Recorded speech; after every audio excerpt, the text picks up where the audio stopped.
मेरे नबी पाक ने फरमाया तू रब के बारे में जैसा गुमान करेगा अल्लाह भी तेरे लिए वैसा ही बन जाएगा। अल्लाह वैसा बन के तुझे नवाजेगा। अगर तेरा ये ज़हन बन जाए ना कि जो अल्लाह मुझे देगा वो मुझे ही देगा, तो अल्लाह तबारक व तआला सबसे बढ़कर तुझे ही अता फरमाएगा। लेकिन उम्मीद रब करी और उम्मीद रहमत की, उसके करम की, उसकी अता की। हाँ, एक पहलू जरूर सोच के रखना चाहिए इस मौजू पर। सारी दुनिया निकम्मा कह दे तो बेटा माँ बाप के नजदीक निकम्मा नहीं होता। बाप बेचारा एक गलती का बच्चा करता है तो वो जाता है, दूसरी करता है तो जाता है, तीसरी जगह भी उसके हिस्से की माफी मांगने जाता है, बड़ा कुछ करता है। फिर एक वक्त आ ही जाता है कि जब बाप मजबूर हो के अखबार पे इश्तिहार देता है कि मैंने इसे आग कर दिया है, अब मैं इसके स्याह सफेद का मालिक। क्या ख्याल है आपका? पहली गलती पे अब्बा जी ऐसे कर देते हैं जी, दूसरी पे करते होंगे। कब करते हैं?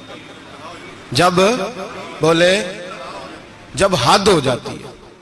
और एक दो इश्तिहार नहीं होते। आप सवेरे अखबार खोलें, अखबार के अंदर के सफात का मुताला करें तो शायद दर्जनों इश्तिहार होते हैं आंकनामे के। भाई किस बाप का दिल करता है कि वो बेटा जिसके लिए उसकी उम्मीद है कि कल मेरे बुढ़ापे का सहारा बनेगा, वो लिख के दे दे कि मेरा रिश्ता ही कोई नहीं बेटे के साथ? किसका दिल करता है? और फिर यहां तक नहीं होता, बल्कि आप कानून जानने वाले लोगों से कभी पूछें, वो आंकनामा लोग अदालतों में जमा कराते हैं। कहते हैं जी मैंने तो अखबार में निकाल दिया, मेरा इसके साथ कोई ताल्लुक। अम्मा कहती है मेरा कोई रिश्ता नहीं। क्यों? कब होता है ऐसे?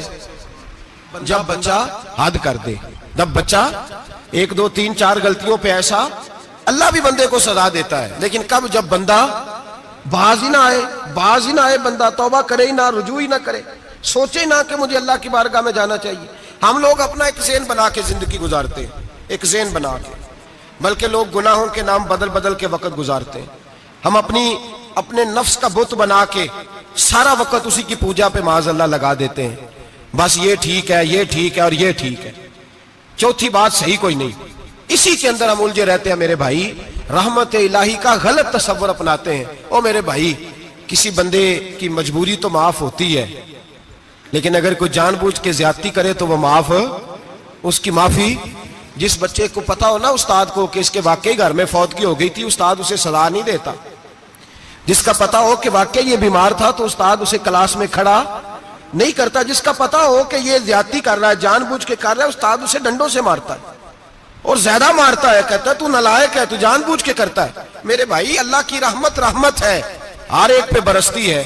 लेकिन एक बंदा खड़ा ही हो जाए रब के मुकाबले में, वो ना नमाज पढ़े, ना मस्जिद आए, ना कोई काम करे, ना वो दीन की तरफ तवज्जो करे, ना वो कभी अल्लाह से इस्तिगफार करे, ना वो कभी जायज काम की तरफ तवज्जो करे, सारी जिंदगी हराम इकट्ठा करे, नाजायज करे, तो अब तूने हद कर दी। तेरे पास गजब आया नहीं, बल्कि तूने गजब को आवाज दी है। तूने अल्लाह के गजब को, बोलिए, अल्लाह के गजब को, गजब होना और होता है और गजब को आवाज देना, बोलिए, गजब को आवाज देना, इनमें फर्क है मेरे भाई, याद रखें। हम आवाज देते हैं गजब को, गजब होता नहीं। देखें नबी करीम सल्लल्लाहु अलैहि वसल्लम, और ये हदीस आपने याद रखनी है, ये याद रखनी है।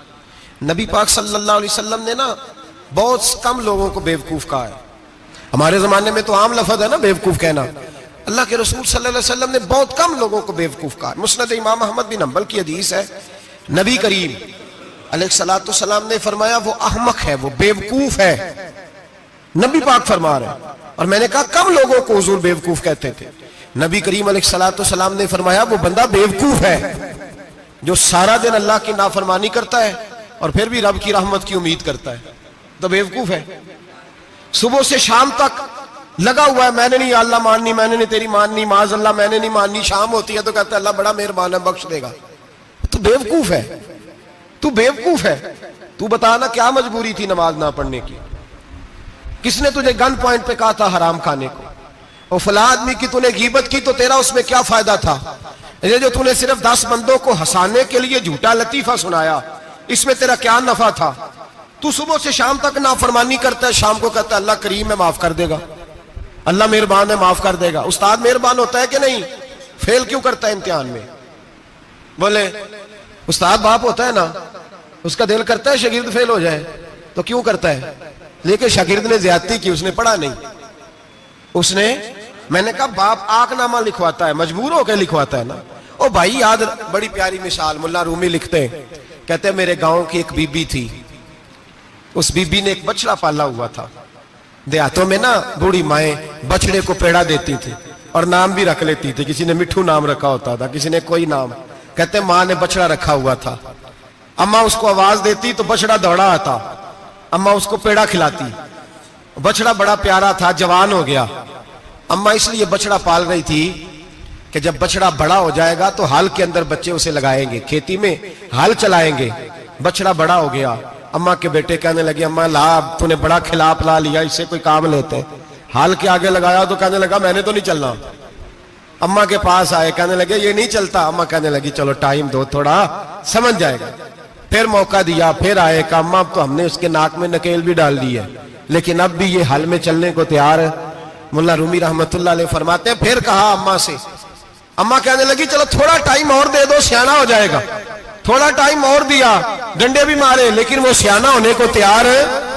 अब अम्मा के पास आए तो अम्मा मजबूर हो गई, दिल नहीं करता था। कहने लगी जाओ फिर कसाई के हाथ बेच डालो। वो गया कसाई के पास, उसे काटा गया, उसकी खाल उतारी गई, उसके छोटे छोटे पीस करके खा गए लोग। वो मार हो रही थी, लोगों ने अम्मा से कहा तुझे तो बड़ा प्यारा था, तूने कटवा को दिया। तो अम्मा कहने लगी प्यारा तो बड़ा था पर मानता नहीं था। प्यारा बड़ा था, काश बात मानता, मकसद पूरा करता तो कभी भी काटा। भाई रब करीम नहीं चाहता बंदा दोजख में जले, अल्लाह की रहमत नहीं चाहती जहन्नम में जले, पर बंदा मानता ही नहीं, ये तैयार ही नहीं होता। ये सोया हुआ है सवेरे, ये वो गप्पे लगा रहा है, असर के वक्त चौराहे पे खड़ा है, नमाज पढ़ने नहीं आया। इसने सारी जिंदगी में दर्जनों लतीफे सीख लिए, हजारों कहानियां सीख गया, कुरान पाक पढ़ना नहीं सीखा। इसने जिंदगी की हर चालाकी सीख ली है, नहीं सीखी तो अपने रसूल की हदीस नहीं सीखी, नहीं सीखा तो दीन की जरूरी बातों को नहीं सीखा। अब रब की रहमत तो नहीं चाहती कि बंदा जहन्नम में जाए, वो तो मेहरबान है, लेकिन रब करीम का कानून का तकाजा यह है कि जो अहकाम पूरे नहीं करेगा उसे फिर दोजख में ढाला जाएगा। तो हमारे बुजुर्ग फरमाया करते थे असल बात यह है कि अल्लाह नहीं मुसलमान को दोजख में डालना चाहता, मुसलमान अपनी मर्जी से छलांगे लगा रहे, ये खुद छलांगे लगाता है, ये बाज नहीं आता। आप यकीन करें, बड़ी जिम्मेदारी के साथ, बड़े खुलूस के साथ और बड़ी दयानतदारी से तजर्बे की बात अर्ज करता हूं। हमारे बहुत सारे गुनाह ऐसे हैं जिन गुनाहों का हमारी दुनियादारी को भी कोई फायदा नहीं, कोई फायदा नहीं हमारी दुनिया को भी उस गलती का। मेरी बातों की समझ आ रही है आप दोस्त? कुछ गुनाह ऐसे, एक तो होता है कि दुनिया का कोई फायदा हो, उस गुनाह में हमारी दुनिया का भी कोई फायदा। जो आदमी झूठे लतीफे सुनाता है, झूठ बोलता है, झूठ कोई फायदा नहीं उसे। लोग 10 मिनट हंसते हैं और बाहर जा कहते हैं यार ये तो कोई गैर संजीदा आदमी, वो अकल ही नहीं। क्या फायदा कमाया उसने, क्या नफा लिया उसने?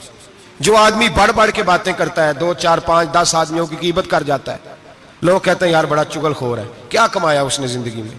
कुछ हासिल कर लिया उसने? हमारे बहुत सारे गुनाह मेरे भाई वो है जिनका हमारी दुनिया को भी कोई फायदा नहीं।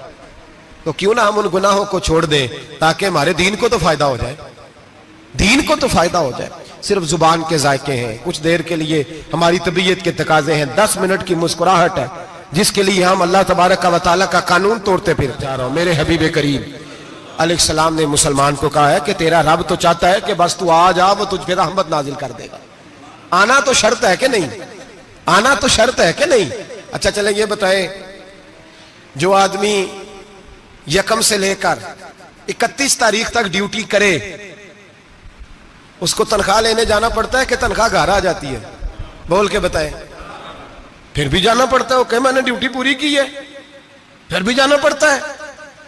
ड्यूटी पूरी करने के बावजूद तुझे तनख्वाह लेने, और हो सकता है कि यह भी कहा जाए अभी आई नहीं कल आना, हो सकता है यह भी कहा जाए परसों आना, यह भी मुमकिन नहीं कि फौरन ओ खुदा के बंदे तू आता ही नहीं खुदा की रहमत लेने, तू उसके घर की तरफ रुजू ही नहीं करता, तू तवज्जो ही नहीं करता, तू कहता अल्लाह मेहरबान है। भाई मेहरबान तो है, तू रहमत लेने आया है, तूने को बहाना बनाया उसकी रहमत का। अल्लाह की रहमत कीमत नहीं मांगती, बहाना मांगती है। पर बता ना तेरा को बहाना है कि नहीं? मेरे नबी करीम सैयद आलम सल्लल्लाहु ताला अलैहि वसल्लम ने फरमाया रब कीमत का सवाल और नहीं मांगता। यकीन करें नहीं मांग, बंदे कीमत मांगते हैं। आप 100 दफा मुस्कुरा के बात करें, एक दफा ना करें तो कहते हैं मौलवी साहब अमीर हो गए, अब तो सही सलाम भी नहीं लेते। एक दफा हो सकता है बेचारा पेट में दर्द हो रही हो सकता है घर की को बहुत बड़ी टेंशन हो सकता है कोई मजबूरी हो। बंदे हमा वक्त कीमत मांगते हैं, हमा वक्त आप तंदुरुस्त हैं, हर वक्त आप कीमत अदा करते हैं तो लोग राजी हैं। लेकिन रब कहता तू कोई कीमत ना दे, कोई बहाना ही बना ले, तेरा रब तुझसे राजी हो जाएगा। सुने बड़ी प्यारी हदीस, बड़ी खूबसूरत हदीस, कंजुल माल में दीगर कुतुब हदीस में है। हजरत अबू हुरैरा रदी अल्लाह तआला अन्हु फरमाते एक बाबा जी नबी पाक की बारगाह में आए और जब वो वापस जाने लगे तो मैंने उम्र पूछी तो उम्र थी 96 साल। कहते हैं बुजुर्ग जब आए ना तो ये भवें जो है ना उनकी सफेद होके तो यूं आंखों पे आ गई। बड़ी छड़ी बाबा जी ने पकड़ी हुई और दोनों हाथ पकड़ के ना छड़ी के ऊपर झुके हुए हैं एक जानिब। कुर्बान जाऊं, कहते हैं जब वो बुजुर्ग मस्जिद में दाखिल हुए तो मेरे रसूल ने खड़े होकर इस्तकबाल फरमाया, खड़े हो, और नबी करीम सल्लल्लाहु अलैहि वसल्लम ने आगे बढ़ के बाबा जी को बाजू से पकड़ा और बिठाया। हुजूर बैठ गए। कहा बुजुर्गों कैसे आए हो? तो कहते हैं वो बाबा जी बात करते तो आंख खोल के पहले हुजूर का चेहरा देखते, फिर वो बात करते तो उनके लबो लहजे के अंदर बड़ी परेशानी, बड़ी तकलीफ, बड़ी मायूसी। अर्ज करने लगे या रसूल अल्लाह, हुजूर जिंदगी सारी गुनाहों में बीत गई है, हुजूर गलतियां ही गलतियां, याद माजी अजाब है, या रब छीन ले मुझसे हाफजा मेरा। अल्लाह के रसूल बड़ी लंबी फहरिस्त है, पाप ही पाप है, काले स्याह दफ्तर है। या रसूल अल्लाह सल्लल्लाहु अलैहि वसल्लम जब पलट के देखता हूं हुजूर मुझे नेकी दिखाई नहीं देती। हुजूर इस उम्र में आपका एक सहाबी मिला है, उसने बात समझाई है तो थोड़ा ख्याल आया है, लेकिन या रसूल अल्लाह सल्लल्लाहु अलैहि वसल्लम अब मेरा वजूद बेकार हो गया है, हुजूर बूढ़ा हो गया हूं। 3 बातें कही बुजुर्गों ने और निराली कही। कहने लगे या रसूल अल्लाह सल्लल्लाहु अलैहि वसल्लम, हुजूर अब तो मेरी कमर भी सीधी नहीं होती कि मैं नमाज ही सही अदा कर सकूं, बूढ़ा हो गया हूं। या रसूल अल्लाह सल्लल्लाहु अलैहि वसल्लम अब मेरे अंदर ताकत नहीं कि मैं मेहनत मजदूरी करके सदके और खैरात दे सकूं। या रसूल अल्लाह सल्लल्लाहु अलैहि वसल्लम अब मैं तलवार लेके जिहाद भी नहीं कर सकता। हुजूर ना मैं लंबी नमाजें पढ़ सकता हूं, आका ना मैं सदकातो खैरात दे सकता हूं, महबूबा ना मैं दीन के लिए कोई जिहाद कर सकता हूं। बेकार वजूद है, बेकार वजूद को तो घर वाले बर्दाश्त नहीं करते, बच्चे दुआ करते हैं या अल्लाह अब्बा जी को पर्दा दे दे, अम्मा को पर्दा दे दे, बेकार हो गया हूं और आज आया हूं तो मुझ बेकार को मेरा रब कबूल कर लेगा। आज कलमा पढ़ूं तो बेकार हूं, किसी काम का नहीं, ना नमाज ना सदकात ना जिहाद, कबूल कर लेगा। हजरत अबू हुरैरा फरमाते हैं जैसे बरसात में बारिश की झड़ी लगती है, यूं मुस्तफा की आंखों से झड़ी लग गई। हुजूर खुल के रोए, खुल के। और मेरे हबीबे पाक ने फरमाया बुजुर्गो बड़े मुजाहिद हैं, दीन के लिए जिहाद करने वाले बड़े हैं, रब करीम को आपकी तलवार की इतनी हाजत नहीं। और फरमाया उसके खजाने कोई खाली तो नहीं कि आप ही गोया सदका देंगे तो भरे जाएंगे। और फरमाया फिर रब करीम की शान में इजाफा नहीं करती इबादतें, वो तो बंदे को नफा देती हैं। मैं बुजुर्गो ना आप जिहाद करें ना आप सदकात दे, ला लंबी नमाजें पढ़े, आप सिदक दिल से आ जाए, अल्लाह के रसूल का वादा है रब आपको बगैर हिसाब किताब जन्नत अता फरमा देगा।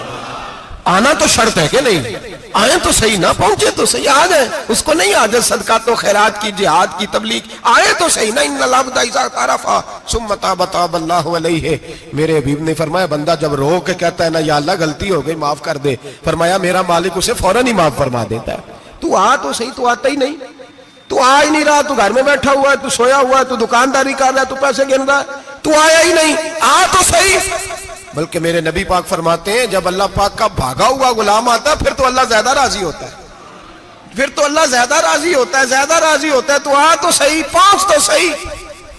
बल्कि सूफिया तो और बात करते हैं, वो कहते हैं तो कभी भूल के भी रब रब करे तो अल्लाह तो उसे भी कबूल कर लेता है, भूल के। मुल्ला रूमी कहते हैं बनी इस्राइल का बंदा है, सनम पत्थर को कहते हैं, बुत को कहते हैं, बुत के सामने खड़ा है और सारी रात कहता है या सनम या सनम या सनम, ए पत्थर ए बुत, सारी रात पुकारता रहा। रात गहरी हो गई, नींद का गलबा थक गया, सोने के करीब आया तो गलती से मुंह से निकल गया या समद, या सनम की जगह निकल गया। रब करीम ने फरमाया जिब्रील दौड़ के जा, जो मांगता इसे दे दे। हजरत जिब्रील अर्ज करते हैं मौला भूल के तेरा नाम ले रहा है, भूल के ले रहा है। तो रब करीम ने फरमाया चल नाम तो मेरा ही ले रहा है ना, मेरा ले रहा है ना, या अल्लाह। वो अल्लाह करीम ने फरमाया झूठे के सामने सारी रात का खड़ा है, सारी रात का पुकार रहा है, उसे कुछ नहीं मिला, तो सच्चे का नाम लिया है। अगर मैं भी कुछ ना दूं और बुत में और मुझ में फर्क क्या रह जाएगा? जा जो मांगता है झोली भर के दे, नाम तो लिया है ना। ओ भाई तू बहाना तो बनाना, आ तो सही ना, तू यहां आ जा, पहुंच जा, आ जा, बस बैठ जा, उसकी बारगाह नाज में हाजिर तो हो ना। तुझे फुर्सत ही नहीं, तू यारों के लिए टाइम निकालता है, बाजारों के लिए टाइम निकालता है, गलियों के लिए टाइम निकालता है, चौकों चौराहों के लिए टाइम निकालता है, हफ्ते में एक दिन होटलिंग के लिए भी जाता है, लेकिन कभी छुप के दो नफलों की तुझे तौफीक नहीं होती। और मैं कई दफा कह चुका हूं, जिस बंदे को बगैर इबादत के रिज़्क ज्यादा मिलने लग जाए उस पर आजमाइश होती है रब करीम की। अल्लाह फरमाता है इसको पैसे दो, इसे आने ना देना, इसको को चल पैसे दौड़ जा। लोग समझते हैं मैं बड़ा ज़हीन हूं, अक्लमंद हूं, देखो मैं अपनी होशियारी से, चलाकी से आगे निकल गया। तो आजमाइश है, ये तो आजमाइश है रब करीम की तरफ से, ये तो उसकी खुफिया तदबीर है मेरे भाई। उसकी बारगाह नाज तक जो आ गया, आना तो हमारी जिम्मेदारी है कि नहीं? फिर उसकी रहमत आगे बढ़ के इस्तकबाल कर लेती है, फिर अल्लाह का फजल उसको थाम लेता है उस बंदे को। और खुदा की रहमत कितनी ज्यादा है, मेरे हबीब करीम सैयद आलम सल्लल्लाहु अलैहि वसल्लम ने फरमाया अल्लाह ने अपनी रहमत के 100 हिस्से किए। हुजूर फरमाते हैं एक हिस्सा अल्लाह ने दुनिया में नाजिल किया है। कितना? एक हिस्सा। फरमाया ये जो माँ बेटे से प्यार करती है, बाप बेटे के लिए मजदूरी करता है, ये जो बहन भाई के लिए रोती है, ये जो बीवी शौहर के लिए दुआ मांगती है, ये जो बच्चे माँ बाप से प्यार करते हैं, फरमाया ये उस एक रहमत का नतीजा है, एक रहमत का नतीजा। तो सहाबा कहने लगे या रसूलल्लाह वो 99 किधर है? नबी पाक ने फरमाया रब करीम ने संभाली हुई है, कयामत के दिन तुम्हें अता फरमाएगा। अभी तो एक नाज़िल की है, अभी अल्लाह ने। एक बुजुर्ग थे, हमें तफसीर पढ़ाया करते थे, तफसीर के उस्ताद थे। मैंने उनसे एक दिन कहा, मैंने कहा हज़रत साहब कुछ बातों में ना मैं अड़ जाता हूं, मैं अपने आप को इतना लायक नहीं समझता, तो कहीं कहीं ना ज़हन उलझ जाता है, तो कभी उलझ जाता हूं। एक सवाल कई दिनों का है, उसूल तफसीर का मसला है, तो जरा कुछ चीजें ऐसी होती हैं बुजुर्ग कहते हैं जो किताबों से नहीं मिलती, सिर्फ सीनों से मिलती हैं। कोरस तो फकत लफ्ज ही सिखाते हैं, ये आदमी है जो आदमी बनाते। मैंने कहा साहब ये समझ नहीं आई कि यहां भी साहब वहां भी साहब। कहने लगे जी किस तरह? मैंने कहा जी यहां कब्र में भी सवालों के जवाब और फिर कयामत में भी। मुझे कहने लगे जाओ इमाम राजी की तफसीर उठा के लाओ। मैं तफसीर उनके सामने ला के रखी, तो कहने लगे ये सैयदना यूसुफ अलैहिस्सलाम का वाकया जरा देखो तफसीर यूसुफ में, उसमें एक अजीब बात लिखी है। हजरत यूसुफ अलैहिस्सलाम के जमाने में कहत हो गया, तो जनाब यूसुफ अलैहिस्सलाम ने, क्योंकि आप अल्लाह के नबी से पहले से जान गए कहत होगा, तो हजरत यूसुफ ने गंदम पहले स्टॉक कर ली थी बहुत ज्यादा। बाकी इलाकों में जब कहत पड़ा ना, अब सब लोगों ने मिस्र की तरफ रुझान किया गंदम लेने के लिए।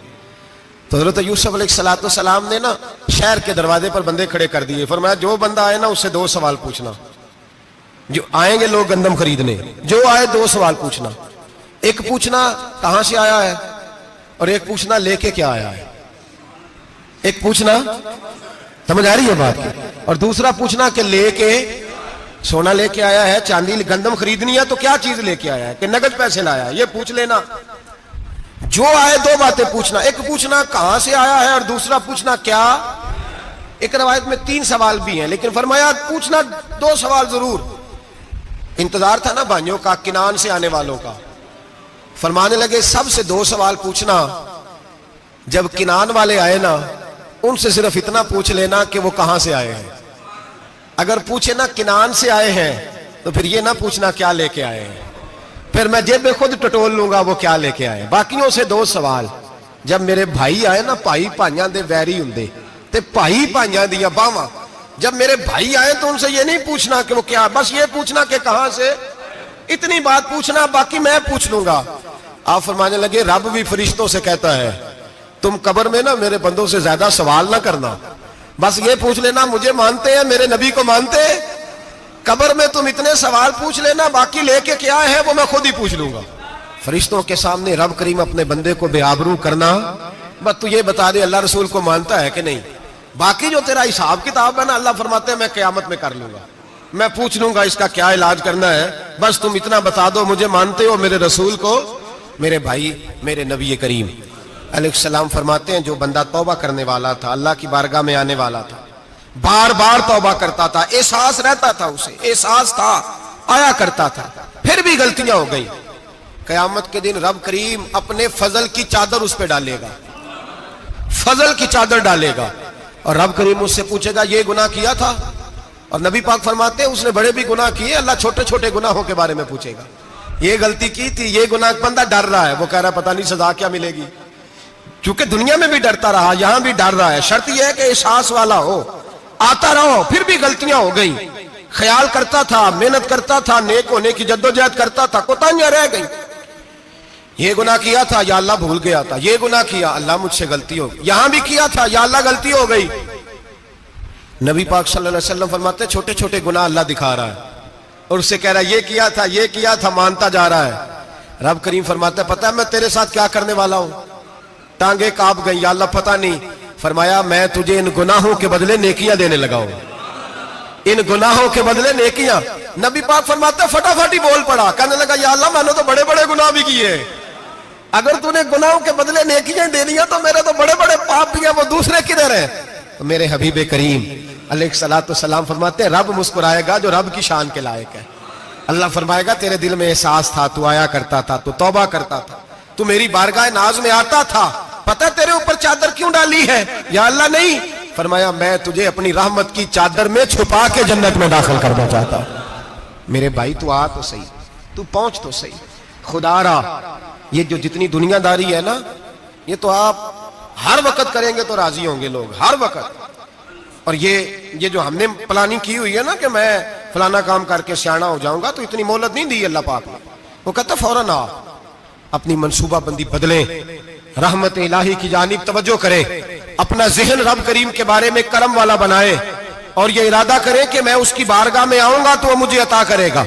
अपने बाजू पे भरोसा ना करें, अपनी अकल पे भरोसा ना करें, भरोसा जब भी करें खुदा की रहमत पे करें, उसके फजल पे करें, उसके करम पे करें और जहन बनाए कि अल्लाह माफ करने वाला है। हमारे जिम्मे यह है कि हम अपने गुनाहों का एहसास पैदा करें, हमारी जिम्मेदारी यह है कि हम तौबा सच्ची और खरी करें, हमारी ड्यूटी यह है कि हम अल्लाह की बारगाह में सही मानों में हाजिरी दें। हम तौबा भी झूठी करते हैं, बल्कि अगर मैं कहूं कि मजाक करते हैं। शब बारात आने वाली है ना, किस दिन है?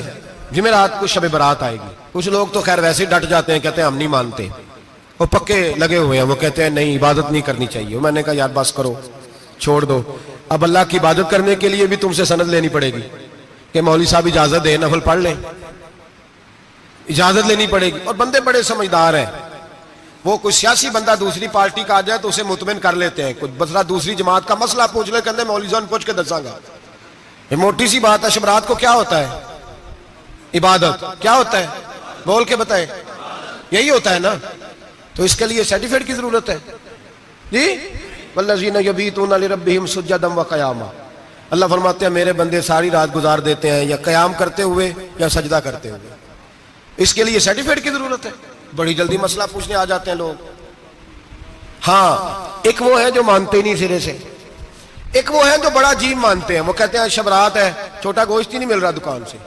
भाई शबरात गोश्त खाने का दिन है, हलवा खाने का दिन है शब बारात, मौज करने का दिहाड़ा आ गया शब बारात। शबरात आई है, पहले किलो गोश्त आता था, अब 2 किलो ले लो। ये कौन सा तरीका है शब बारात मनाने का? और फिर शब बारात मनाई जाएगी, मेराज शरीफ से पटाखे चल रहे हैं रोज शाम को, चलते हैं ना? नहीं, मैं क्यों, अरे मैनू गलती लगती, तुसी बोले नहीं ना। चलते हैं पटाखे। कौन बेचता है पटाखे? हिंदू, सिख, यहूदी। चलाता कौन है? किसने कहा चलाने को? इसमें कोई किसी फिरके का भी इख्तलाफ नहीं होता। डरना चाहिए अल्लाह पाक से। अल्लाह जहन्नम की आग ठंडी करता है, हम जलाते हैं शबरात को। रब फरमाता है ठंडी होगी, हम जला रहे हैं। बच्चे पटाखों के पैसे पड़ोसी से लेके आते हैं कि हमसे लेते हैं? हम मना क्यों नहीं करते?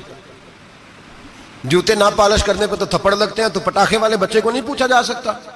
बाप की जिम्मेदारी है। और मुहद्दिसीन ने मसला लिखा है, अगर बच्चा नाबालिग कोई गलती करता है तो उसका बाप जिम्मेदार है, जवाब दे उसकी जगह पे। इनको समझाएं, शब बारात आएगी, फिर तौबा होगी, हर मस्जिद से रोने की आवाज आएगी, जोर जोर से लोग रोएंगे, तड़पेंगे, इज्तिमात होंगे, बड़े बड़े इज्तिमात होंगे, तौबा करेंगे लोग, करेंगे ना इंशाअल्लाह ताला, आएंगे ना लोग मस्जिदों में। फिर सवेरे झूठ बंद हो जाएगा ना, अगली सुबह मिलावट खत्म, कम तोलना खत्म। ये कैसी तौबा है? वो दुकानदार जो शबरात वाले दिन गलत सूजी फरोख्त कर रहा है, मिलावट वाली चीनी बेच रहा है, ताकि दवाइयों में धोखा देते हैं लोग, दवाइयों में धोखा देते हैं।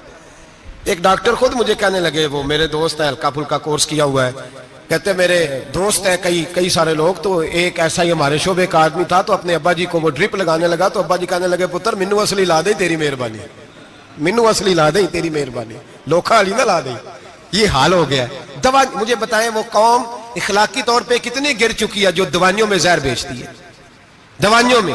और मैं इंशाल्लाह किसी मौके पर तफसील से इस पर गुफ्तगू करूंगा, बड़ी तफसील से। मैंने बहुत सी मालूमात इकट्ठी की हैं कि कितना जुल्म करते हैं ये लोग, लिखने वाले भी, लाने वाले भी, बेचने वाले भी, कितने बड़े मुजरम है। सेहत के साथ खेलते हैं, सेहत 12 लाम दाम बरसरे। मतलब जिस आदमी ने धोखे का माल ला के रखा है शबरात वाले दिन के, रात तौबा भी करनी है और सवेरे ये बेचना भी है, वो तौबा करने आया है। जिसने धोखे का माल ला के रखा है कि सवेरे बेचना है और रात तौबा भी करनी है, वो तौबा कर रहा है कि मजाक कर रहा है? तौबा मेरी तौबा, अस्तगफिरुल्लाह, या अल्लाह माफ कर दे, ऊंची ऊंची आवाज में रो रहा है, और सवेरे सारे चक्कर वही हैं। ये कैसी तौबा है? तौबा क्या है? मेरे नबी पाक अलैहिस्सलाम के गुलामों ने तौबा की तकसीम की। हजरत हसन बसरी से किसी ने पूछी तौबा क्या है, तो आपने फरमाया तौबा ये है कि जब तू तौबा कर ले तो फिर उस जगह नजर ना आना जहां खड़े होने से रब रसूल नाराज होते। और फरमाया तौबा ये है कि जब तूने तौबा कर ली फिर वहां से गैर हाजिर ना होना जहां हाजिरी का तुझे अल्लाह रसूल हुक्म देते हैं। ये तेरी तौबा है। और अगर तू ऐसा नहीं करता फिर तूने तौबा नहीं की, फिर तूने मजाक किया। मेरे भाई, रहमत इलाही आवाज देती है की तरफ रुजू करें, दौड़े और रहमत की उम्मीद रख के आएंगे। समझ ले कि अल्लाह पाक, मैं एक बात अक्सर करता हूं, नबुव्वत का दरवाजा बंद हुआ है। दाता गंज बख्श अली अजमेरी ने कहीं नहीं लिखा था कि मेरे बाद अली बिन उस्मान अजमेरी दूसरा नहीं आ सकता। हजरत मुजद्दद साहब कहीं नहीं लिख के गए कि दूसरा मुजद्दद अल्फसानी पैदा नहीं होगा। हजरत बाउल हक नक्शबंद बुखारी ने कहीं नहीं कहा कि मेरे जैसा वली नहीं हो सकता। बुजुर्गों ने कभी नहीं कहा। तू जदोजहद तो कर। इकबाल कहते हैं आज भी हो अगर इब्राहिम का ईमान पैदा, आग कर सकती है अंदाजे गुलिस्तां पैदा। तू प्रोग्राम तो बना, आगे की तरफ तो सफर कर। मेरे नबी करीम सैयद आलम सल्लल्लाहु अलैहि वसल्लम ने फरमाया तेरे आ जाने से तेरा रब राजी हो जाता है। जब तू आता है तो तेरा अल्लाह राजी हो जाता है। ये जो हमारी मुश्किलात होती है ना, जिनमें हम उलझे होते हैं, वो जो हमें जादू हो जाता है, तवीज कर देते हैं हमारे करीबी रिश्तेदार, वो तवीज नहीं होते, वो हमारे अमाल की सजा होती है, हमारे अमाल की सजा होती है। हम वो ढूंढते फिरते हैं कि बाबा मिल जाए, फूक मारे सही कर दे, हालांकि वो हमारे अमाल की सजा है। हमें अपनी तरबियत करनी चाहिए हमें। और वैसे भी दम दुरूद तवीज धागा, मैं अक्सर कहा करता हूँ, मैं कहता हूँ मैंने किसी किताब में नहीं पढ़ा कि कोई बंदा नबी पाक से यमन से दम कराने आया हो कि मैं हुजूर से दम कराने जा रहा हूँ, मिस्र से आया हो दम कराने, शाम से दम कराने आया हो। मेरे नबी पाक के पास जो भी आया करता था, नबी पाक का दीन सीखने आया करता था। दम दुरूद तो एक ज़िमनी चीज है, जिल्ली चीज है, हो गया तो ठीक है, वरना अल्लाह पाक अगर बीमारी में राजी है तो नबी पाक ने खुद बीमारी को सीने से नहीं लगा के रखा। खुद अल्लाह के महबूब सैयद आलम सल्लल्लाहु अलैहि वसल्लम का विसाल बीमारी के साथ हुआ, तो बीमारी तो मुरीदनी है मेरे नबी पाक की, वो तो कनीज है हुजूर के घर की। आम दाम बरसरे मतलब खरी तौबा, सच्ची तौबा। और किस तरह की तौबा? मेरे नबी करीम अलैहिस्सलातु सलाम ने एक दिन सहाबा से पूछा एक बात तो बताओ, बुखारी मुस्लिम की हदीस है, या रसूल अल्लाह पूछिए। नबी पाक सल्लल्लाहु अलैहि वसल्लम ने फरमाया अगर कोई आदमी सहरा में सफर कर रहा हो, बहुत बड़ा सहरा हो, ऊंट पर उसका सफर हो और उसने ऊंट पर खाने पीने का सामान बांधा हो, पैसे भी रखे हो, पानी भी रखा हो, थक गया सफर करता करता, दरख्त की एक टहनी के साथ ऊंट की नकेल बांधी और दरख्त के नीचे लेट गया आराम करने के लिए। अल्लाह के हबीब फरमाते हैं अचानक उसकी आंख लग गई। जब जागा तो उसने देखा कि ऊंट तो गायब हो गया है, अब ना खाना है, ना पानी है, ना पैसे हैं, और सहरा बड़ा लंबा है, पैदल सफर भी नहीं कर सकता। थोड़ा सा ढूंढा, फिर मौत का इंतजार करने लगा, सोचने लगा मौत आएगी, अब मर जाऊंगा। अल्लाह के महबूब फरमाते हैं थोड़ी देर गुजरी, जब बिल्कुल मायूस हो गया था तो अचानक नजर पड़ी तो ऊंट उसका सामने खड़ा था। नबी पाक से अब्बा से पूछते हैं बताओ, उसकी कुल कायनात उजड़ गई थी, रास जाया हो गई थी, हर शय लुट गई थी, दोबारा उसे मिल गई है, बताओ उसे कितनी खुशी होगी। सहाबा कहने लगे या रसूलल्लाह नई जिंदगी मिल गई उस बंदे को, वो सारी दुनिया से ज्यादा राजी है। तो मेरे करीम रसूल सल्लल्लाहु अलैहि वसल्लम ने फरमाया रब करीम का नाफरमान बंदा जब उसकी बारगाह में आके तौबा करता है तो अल्लाह इससे भी ज्यादा राजी हो जाता है। नाफरमान जब आके कहता है या अल्लाह माफ कर दे, आइंदा नहीं करता, मैं, अल्लाह तो राजी हो जाता है। और हबीब पाक अलैहिस्सलाम फरमाते हैं वो इतना करीम है, जब बंदा अपने रब से सुलह कर लेता है, तौबा कर लेता है, तो अल्लाह जमीन को कहता तू भूल जा, मेरे बंदे ने गुनाह किया ही नहीं। आसमान से कहता तू भूल जा, मेरे बंदे ने गुनाह किया ही नहीं। फिर रब करीम फरिश्तों से फरमाता है कि मिटा दो जो तुमने लिखा था, मैंने अपने बंदे के साथ सुलह कर लिया। शबे बारात को आएंगे मस्जिद में इंशाल्लाह। कितने बजे? हाँ नहीं, जो सोचिए ही नहीं है इस पासे थे। असर के वक्त मस्जिद आए शब रात। कितने बजे जी? असर के वक्त आए, गुस्ल करें, मस्जिद आए, असर के बाद दुरूद शरीफ पढ़े और मगरिब से लेकर फजर तक इबादत करें। मगरिब में शाम शुरू हो जाती है। एक रात जाग के देखें, जागना पड़ता है। मरीज हो जाए तब भी जागना पड़ता है, दुख लग जाए तब भी वो जगा लेता है। बड़े बड़े जागते हैं, बड़े बड़े जाग लेते हैं, वो जगा लेता है। तंदुरुस्ती भी, सेहत भी, दौलत भी, एसी भी, पलंग भी बड़ा अच्छा, लेकिन अगर वो नींद ना देना चाहे तो बंदा सारी रात ही तड़प के जागता है, तड़प के।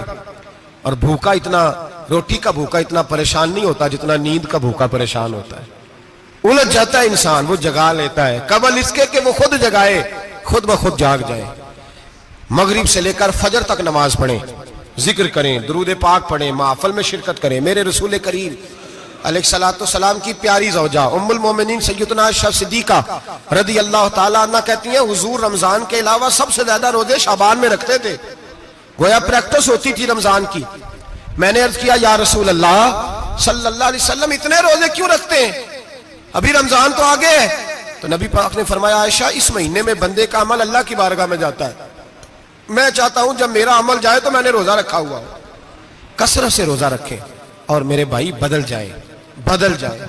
मेरे नबी पाक ने फरमाया गनीमत जान, अगर सेहत है तो बीमारी आने से पहले गनीमत जान जा, ये चली जाएगी।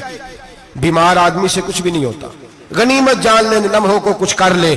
और अगर तेरे पास फुर्सत है तो गनीमत जान ले मसरूफ होने से पहले पहले। मेरे हबीब करीम सैयद आलम अलैहिस्सलाम के गुलाम फरमाते हैं कि नबी पाक सल्लल्लाहु अलैहि वसल्लम ने हमें मिसाल दे के समझाया। मदीने में जो कबीला सबसे ज्यादा बकरियां पालता था वो बनु कल्ब का कबीला था। और फरमाते इतनी बकरियां थी कि उनकी बकरियां हमने कभी नहीं गिनी थी। नबी पाक अलैहिस्सलाम ने फरमाया जब शाबान की 15वीं रात आती है, ये तिरमिजी का लफ्ज है, फरमाया जब शाबान की 15वीं रात आती है तो बनु कल्ब के कबीले की बकरियों के बालों की तादाद के मुताबिक अल्लाह मेरी उम्मत के अफराद की बख्शिश फरमा देता है। और सहाबा कहते हैं हमें लगता यूं है कि चूंकि हमने जो चीज सबसे ज्यादा देखी थी वो बनु कल्ब की बकरियां थी, इसलिए नबी पाक ने हमें समझाने के लिए उनकी बात की, वरना अगर हमने उससे ज्यादा कुछ शायद देखी होती तो नबी पाक उसका नाम बयान फरमाते। हमें समझाने के लिए फरमाया बनु कल्ब के कबीले की बकरियों के बालों की किसी एक बकरी के बाल भी बंदा गिन सकता। और हुजूर ने फरमाया जो सबसे ज्यादा बकरियां पालते उनकी तादाद के मुताबिक हजरत आयशा सिद्दीका रदी अल्लाह ताला अन्हा फरमाती है जन्नतुल बकी में हुजूर जाया करते, कब्रिस्तान में, कब्रिस्तान के कोने में। अल्लाह के रसूल को मैंने नमाज पढ़ते भी देखा 15वीं रात को। और फरमाती है हुजूर बकी वालों के लिए बख्शिश की दुआ भी करते, कब्रिस्तान भी जाएं शब बारात को, उनके लिए दुआ भी करें। और फिर मेरे भाई शब बारात को लिल्लाहियत के साथ आए, लौटने का प्रोग्राम बनाए, उससे कबल के रब करीम खुद जकड़ के ले आए, खुद ब खुद आए, उसके करम की तरफ तवज्जो करें, उसकी रहमत की तरफ तवज्जो करें। मेरे रसूल करीम सल्लल्लाहु अलैहि वसल्लम के पास एक देहाती आए, मौला अली शेर खुदा फरमाते मैं भी हाजिर था। कहते कभी कभी सादे बंदे आते थे पर बड़ी अजीब ही बात कर जाते थे। कहते एक देहाती आए, तामत बांधी हुई और सादा सा रुमाल कंधे पे रखा हुआ है। नबी पाक के पास आए और हुजूर से दिल लगी करने लगे, हुजूर से दिल लगी करने लगे, मीठी बातें कहने लगे। यार रसूलल्लाह एक मसला पूछने आया हूं। फिर मैं पूछो। अर्ज करते हैं हुजूर कयामत में हिसाब कौन लेगा? कयामत में अब किसको नहीं पता कौन हिसाब लेगा, दिल लगी की बात है ना, कौन लेगा? नबी पाक ने फरमाया अल्लाह हिसाब लेगा। तो कहते उसने ना और जुमला कहा तो हम उसकी बात पे हैरान हो गए। कहने लगे या रसूलल्लाह वाकई अल्लाह हिसाब लेगा? तो कहते नबी पाक मुस्कुराए, फरमाने लगे तुझे तेरी मार होए, मैं साची तो कह रहा हूं, तो किस तरह की बात कर रहा है, अल्लाह हिसाब लेगा। हजरत अली फरमाते उसने रुमाल उठाया कंधे पे रखा, कहने लगे या रसूल अल्लाह अगर रब हिसाब लेगा तो फिर उसने माफ ही कर देना है, ये कह के वो चला गया, ये लफ्ज कह के वो चला गया। तो हजरत मौला अली कहते मैंने हुजूर का चेहरा देखा तो गुलाब से भी ज्यादा खिला हुआ था, मैंने नबी पाक का चेहरा देखा तो चांद से भी ज्यादा रोशन था। मैंने कहा हुजूर ये क्या कह गया है? नबी पाक ने फरमाया बंदा बड़ा सादा था, बात बड़ी प्यारी कर गया है, बड़ी प्यारी कर गया है। हुजूर ने फरमाया अली रब करीम है, और करीम जब गालिब होता है तो करम ही फरमाया करता है, वो करम ही करता है, वो माफ ही करता है, वो माफ ही करता है। अल्लाह माफ करता है, पर मैंने कहा कोई माफी लेने आए ही ना, तो कोई माफी लेने। एक और बात भी आखिर में समझानी है आपको, वो भी समझ ले। हम जब किसी रिश्तेदार को राजी करने जाते हैं ना, नाराज हो, तो हमें पता चल जाता है कि ये वक्त टपाने आया या राजी हो गया। दो किस्म के लोग होते हैं, कहते हैं चलो बरादरी आ गई मैं चलता हूं, पर किस तरह? टाइम पे टाइम आऊंगा, 200 दे के घर आ जाऊंगा। और जो राजी हो जाते हैं ना, वो 2 दिन पहले आते हैं, देगों का भी ख्याल करते हैं, मुलाकात करते हैं, वो कपड़े भी नहीं बदलते। फर्क होता है राजी होने में। बात की समझ आ रही है आप? हम तौबा करने आते हैं अल्लाह की बारगाह में, क्या हमें पता नहीं चलता कि हमने तौबा किया, रब राजी हुआ है कि नहीं हुआ? हमारा ईमानी रिश्ता तो है ना अपने रब से, रूह का ताल्लुक तो है ना, तो हमें अंदाजा होता है कि अल्लाह राजी हो गया कि नहीं। अंदाजा तो होना चाहिए ना हमें। ये बात कहने की नहीं, ये बात महसूस करने की है, इसको महसूस करें। हम जब अल्लाह की बारगाह में आए ना, तो फिर हमें अंदाजा होना चाहिए कि मैंने मना लिया है कि नहीं मना सका, मैं उसको राजी करके उठ रहा हूं कि नहीं उठ रहा। अगर बगैर राजी किए उठे हो तो फिर फॉर्मेलिटी करने आए थे, फिर राजी करने नहीं आए थे। हजरत फुज़ैल इब्न अय्याज रहमतुल्लाह तआला अलैह फरमाते कि दिन मैंने सर सजदे में रखा और मैंने कहा खुदा बंदा आज मुझे पता चलेगा कि तू मुझसे राजी है कि नाराज है, तो फिर ही मैं उठूंगा। आप फरमाते हैं मुझे चारों कोनों से आवाज आने लगी कि तेरा रब राजी हो गया। और फरमाते जिस जगह मैं सजदा कर रहा था वो जमीन भी बोलने लगी कि बस कर दे, अर्श का मालिक तुझसे राजी हो गया है। लेकिन शर्त यह है, हजरत हबीब अजमी रहमतुल्लाह अलैह फरमाते हैं मैं सूद का कारोबार करता था तौबा करने से पहले। कई दफा मैंने तौबा की थी, लेकिन मेरी उस तौबा के अंदर सदाकत नहीं होती थी। मेरा दिल भी गवाही देता था कि ये ना बहुत सारे बंदे कहते हैं आइंदा नहीं करता, वक्त टपाते हैं। जिस तरह बंदों को धोखा देते हैं, इस तरह माज अल्लाह तौबा भी इसी तरह की करते हैं, लेकिन बाद में दोबारा उसी डगर पर चल निकलते हैं जिस पे पहले होते हैं। आप फरमाते हैं मैं कई दफा तौबा करता था तो तोड़ देता था। आज मैंने तौबा की। किस तरह की? सूद का मैं धंधा करता था, तो मैं सूद के पैसे लाया, गोश्त पकने को दिया बीवी को, सूद के पैसों का। मेरी बीवी ने हंडिया चढ़ाई, थोड़ी देर गुजरी तो वो सारा गोश्त खून बन गया। मेरी बीवी उठा के लाई, कहने लगी ले जाइए, जो तू गरीबों का खून नचोड़ के लाया था ना, ये खून बन गया, खुद भी पी और औलाद को भी पिलाओ। कहते हैं मैंने सच्ची तौबा का फैसला किया। आज पहले मैं सच्ची तौबा का इरादा नहीं कर, आज सच्ची तौबा का फैसला किया और मैं निकला। हजरत हसन बसरी के पास गया, उनकी बैत हुआ, तौबा की, उन्होंने मुझे अमाल बताए, खरी तौबा की। कहते हैं जब तौबा के लिए घर से निकला तो छोटे छोटे बच्चे खेल रहे थे। एक बच्चा कहने लगा पीछे हट जाओ, बहुत बड़ा सूदिया है, इसका साया भी पड़ गया तो हमारे अंदर नहुसत आ जाएगी, पीछे हट जाओ, सूद का धंधा करता है। कहते मुझे और चोट लगी कि या अल्लाह तेरी छोटी छोटी मखलूक भी ये समझती है। कहते मैं तौबा करने गया तो खरी तौबा करके आया, हज़रत हसन बसरी के पास रो रो के तौबा की। मैं वहां से वापस आया तो बच्चे अभी खेल रहे थे।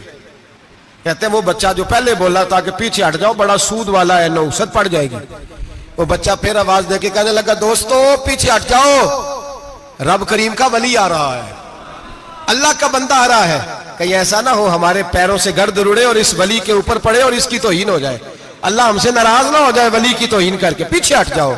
आप फरमाते हैं मैंने तड़प के आसमान की तरफ देखा और मैंने कहा या अल्लाह मुझे समझ आ गई है कि खरी तौबा क्या होती है, सच्ची तौबा, असल तौबा क्या होती है। झूठ मूठ की तौबा न करें।